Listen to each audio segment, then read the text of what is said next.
The second category of registers is the segment register. There are four segment registers in 8086 microprocessor. They are code segment register, data segment register, extra segment register, and stack segment register. Now let us look at the purpose of each type of segment registers. First one is a code segment register. Code segment register is used for holding the addresses of memory locations where the executable programs are stored. That is where the code is stored. So code segment register is used for addressing the memory locations in which programs are stored.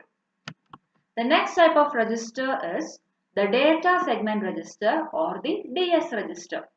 The DS register points to the data segment of the memory where the data is stored. The next type is the extra segment register, which is again a segment which is used for storing data. So that is also another data segment in the memory. The last one is the stack segment register, or it is also called as the SS register. SS register is used for addressing the stack segment of the memory. So these are the segment registers of 8086 microprocessor, and they are used for addressing segments inside the memory. Let us discuss about the third category registers, that is pointers and index registers. So the pointers can contain offsets within the particular segments. So here we have 5 registers. The first one is SP, the next one is BP, SI, DI and IP. So pointer registers and index registers. So first let us see the IP register. So pointer register IP contains the offsets inside the code segment. So to represent the offset values inside the code segment, we use the IP register. The next one is the BP register. Generally, BP register is used for containing the offsets inside the data segment. Next we have the SP register, that is the stack pointer.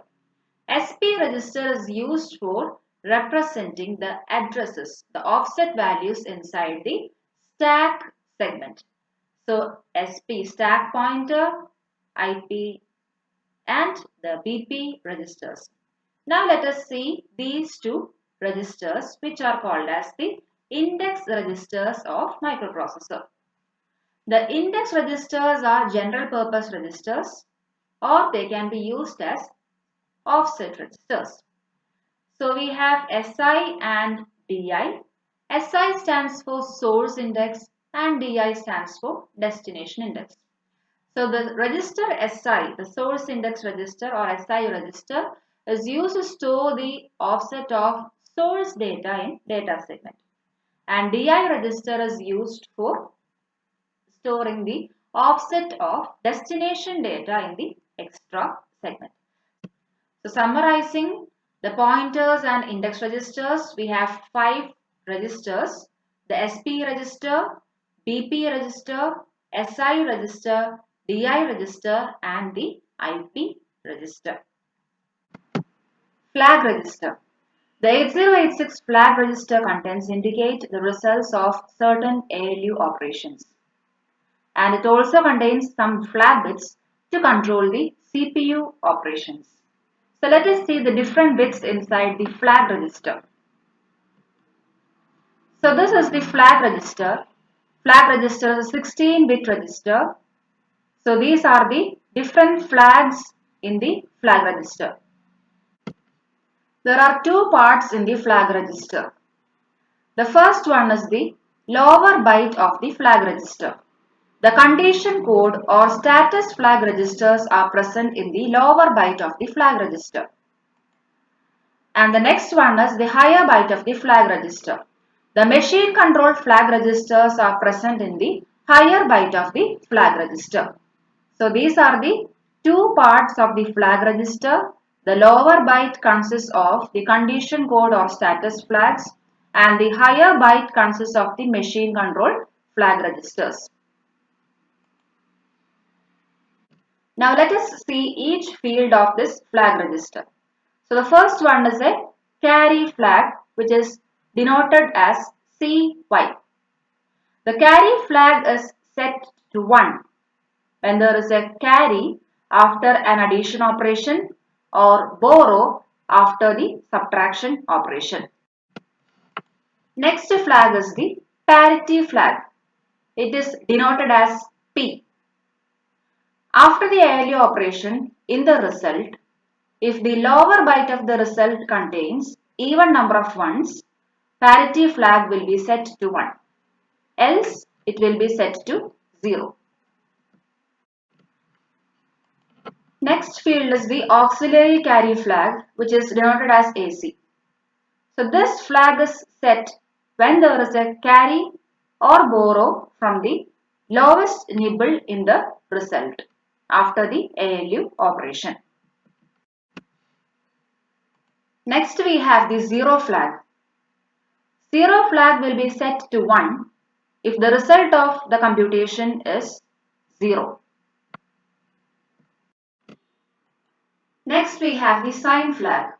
If the result of any computation is negative, the sign flag will be set to 1. Else the value of the sign flag will be 0.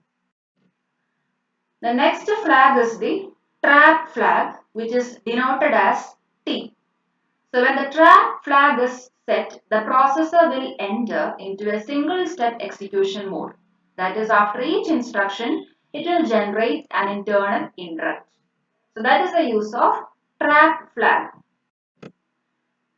Next we have the interrupt flag. Interrupt flag is used for masking and unmasking the interrupts. If this flag is set to 1, the processor can recognize external interrupts. Otherwise, it will not recognize external interrupts. So that is the use of interrupt flag. Next we have the direction flag, which is denoted as D here.